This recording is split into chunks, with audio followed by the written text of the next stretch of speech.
to everybody for joining me live here Thursday night.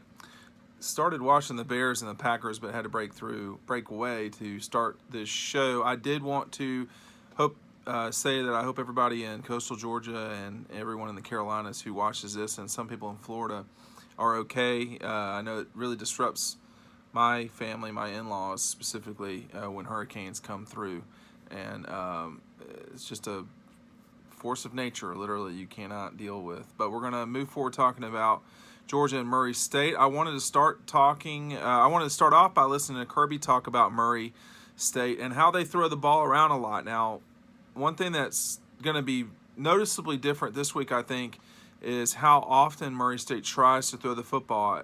Can they be successful? It's a good question. I don't know. But, last week I don't think Georgia allowed more than 150 yards passing.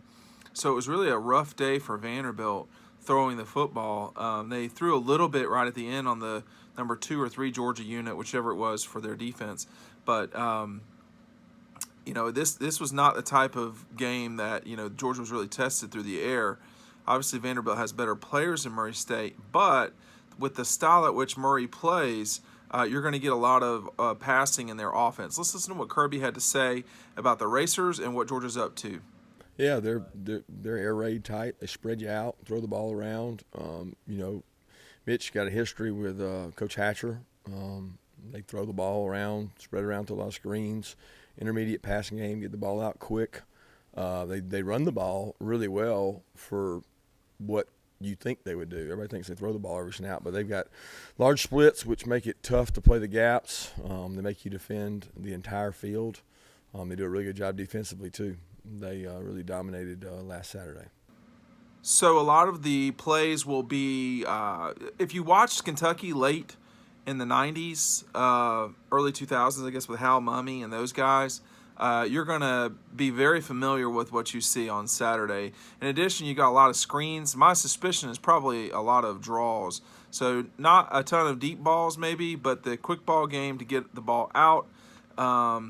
That was certainly a fad for a long time for a lot of teams. It's going to be a lot more like dealing with a Big 12 school, maybe than Georgia will see the rest of the year. Of course, they've only got a few weeks left until the Notre Dame game, and that's what this season really seems to be coming towards, is how well will Georgia play against Notre Dame. With the loss that Tennessee suffered to Georgia State, it's hard to take that game as seriously as we, someone like me once would have. I mean, Tennessee certainly looks like they're in real trouble. So this Murray State game, and then Arkansas State next week for the Dawgs to get used to playing against Notre Dame. Excuse me. One thing that happened yesterday in practice on Wednesday, Georgia hasn't confirmed this, and they won't, is Isaiah Wilson suffered a lower leg injury. I mean, I'm not reporting it's a specific thing, but he will be out this weekend. My suspicion is he will probably miss Arkansas State. A lot of people on Dog Post are very curious, is he going to miss the Notre Dame game? We can't know that. That's hard to know. We were told by someone that we trust a lot that it will be 2 to 3 weeks. You can do the math on that. 2 weeks from tonight is the Thursday before the Notre Dame game. And, that you would think that in that case he might be okay. You would also think offensive linemen can tape it up. I mean, even if it were a high ankle sprain, you could tape that up with a big guy. They're only playing in so much space. You're not asking them to be running backs. Maybe they could deal with it, and you could go from there. But, with Cade Mays probably playing right tackle, you're only going to change one part of the offensive line. So I'm not so certain that Georgia will run him back out there. You've got Notre Dame and then a week off, if the math serves correct. Let me double check that right now. Sometimes I get things wrong. Yes. So Georgia will play Notre Dame, and then they got a week off before going to Tennessee, and then Carolina comes to Georgia. I think they want Isaiah Wilson, a kid who is as important to the offensive line as any other player outside of Andrew Thomas. They would like him to be healthy. I don't think they want any, nutty things happening with him. And this team I really thought that the team at the beginning of this season, they really played well against Vanderbilt. In fact, I'm not so sure if you're listening to these on YouTube or SoundCloud or all the Instagram, all the places that we see it. We appreciate all the people watching. We've had about 10,000 people watch every time there's a Dean Legge show, so that we're very appreciative of. But one thing that I talked about the other day was, Georgia fans are really good at picking on when they don't think things are actually great, when it's not a total bludgeoning, and even then they get concerned that it's too good. So you really cannot satisfy fans in general. But I really thought Georgia played about as well as they could, certainly defensively. I thought offense probably left 14 points on the board, which is not ideal. But I also, with the limited amount, they did not have a ton of drives. That was not a high possession game. Saturday could be a high possession game if Georgia doesn't score 50 points. Maybe then you are more happy to wring your hands about things. I don't know. I mean, right now, until they either lose a game or just look really horrible on offense, I don't think there's a lot to freak out about. You are used to seeing them scoring 38 points a game, 39 points a game, and against Vanderbilt, lately they've scored 40-something, but they ran all over Vandy, just ran all over them, and that matters. I mean, you can't, you don't want to over criticize when there's only so much to criticize about. Now, Jonathan Davis told us earlier this week. I think I'm getting people's names goofed up. I don't know. So Jonathan Davis, years gone by, I went to Tucker in Atlanta, and there was a running back there named Jonathan Davis, and he was a pretty good player, but he was a very small guy, and he was not Jordan Davis, who was the person I was trying to spit out. Jordan said that Georgia was at about 11% what they call havoc rate, and they want to be at 20%. If you can take away 1 every 5 offensive plays, I mean, that's pretty much shut down defense. I thought, so in this case, they only took away about 1 in every, what is that, 10%, so 1 in every 10. I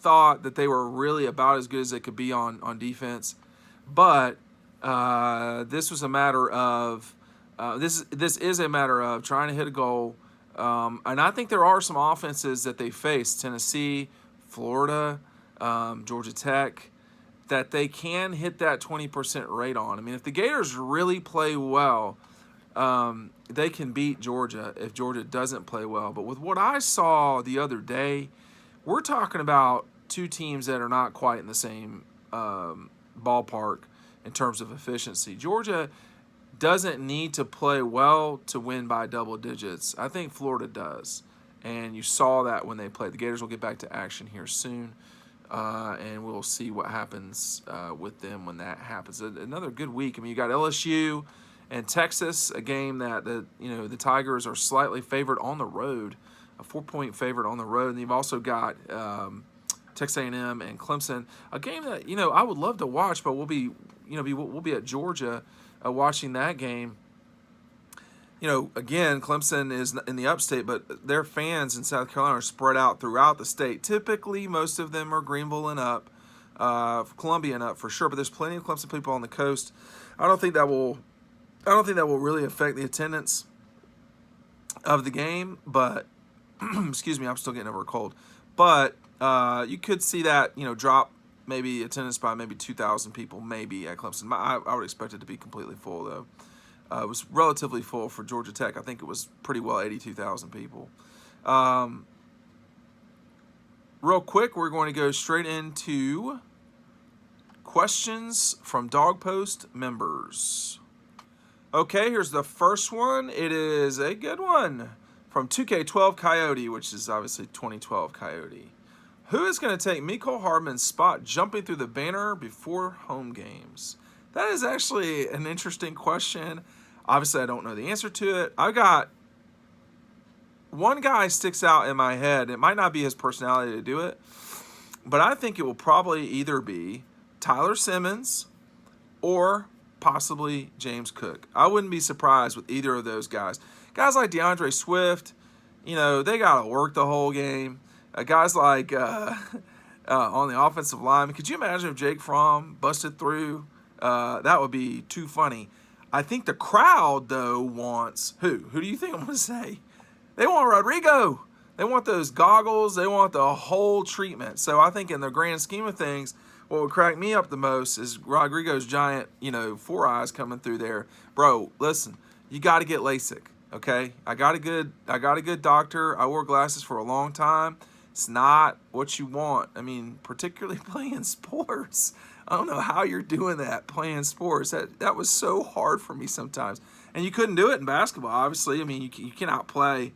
We can't play with goggles anymore. That's some 1980s stuff right there. You got to have contacts. The guys that wear glasses playing basketball is it's strange. But some guys do it. That wasn't for me. But any sport and you're got glasses, goggles, whatever it is, you're pushing it. So Rodrigo, reach out. I got a guy, and I was in and out. It was not cheap, but I'm here. I don't ever have to wear glasses again. Honestly, I mean, and just one last thing, I'm ranting on something I shouldn't really rant on.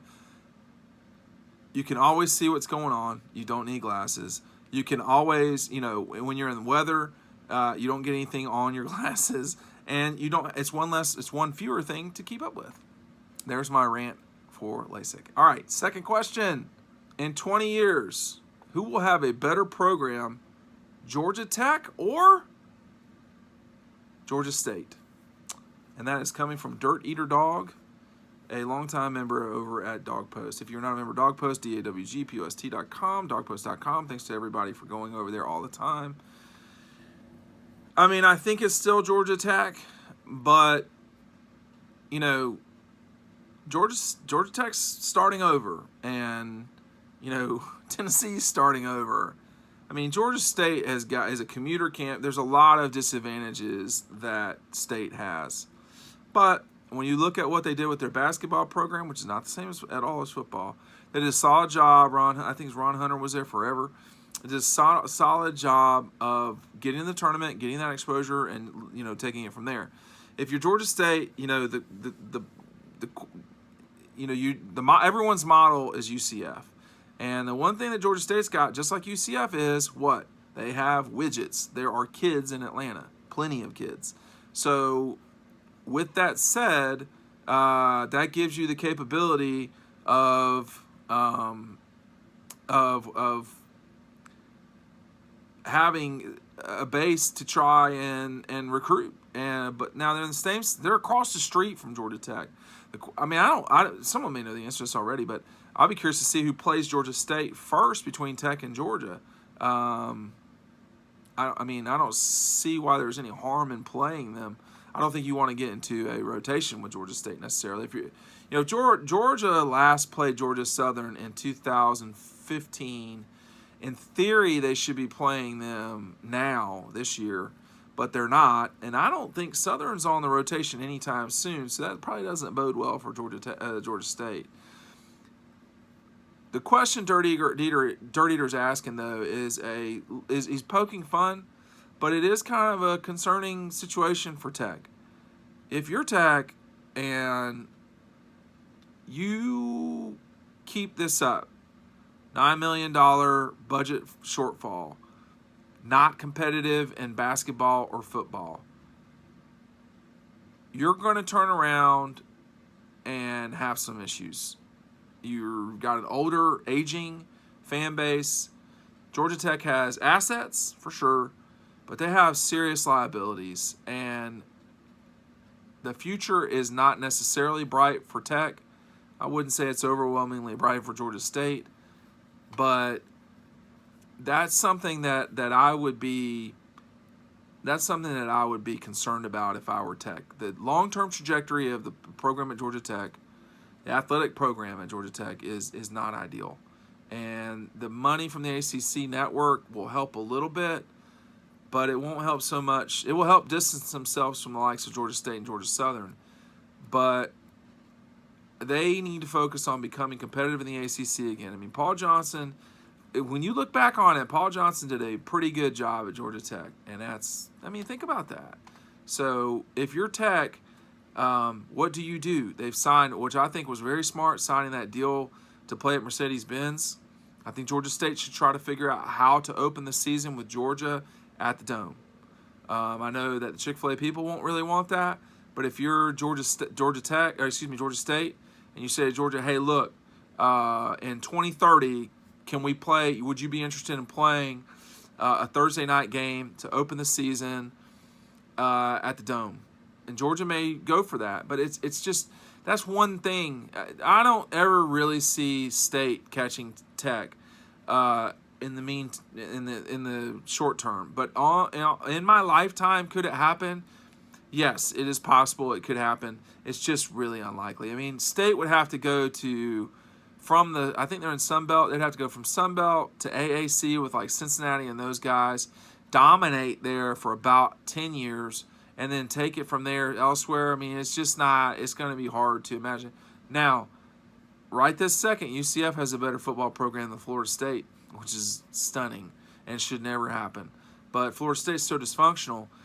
Will Tech continue being dysfunctional? I don't know that they're necessarily dysfunctional right now. They're just not good right now, and they've not been relevant on a national stage in consecutive years since the late '90s. I mean, even then, I don't know, that might be pushing it, saying that they were, relevant on the national stage. I mean, how often has Georgia Tech won 10 games in back-to-back seasons? It was probably last century. You know what? I'm going to look that up, because I don't want to be wrong, and I know that people will, get after me on the Twitters. Not that I really care, but it's been a while. I mean, I grew up in Atlanta. Georgia State has done a heck of a job getting relevant, not nationally relevant, but relevant nonetheless. Georgia Tech has had 2 10-win seasons this century. They have not had back-to-back 10-win seasons since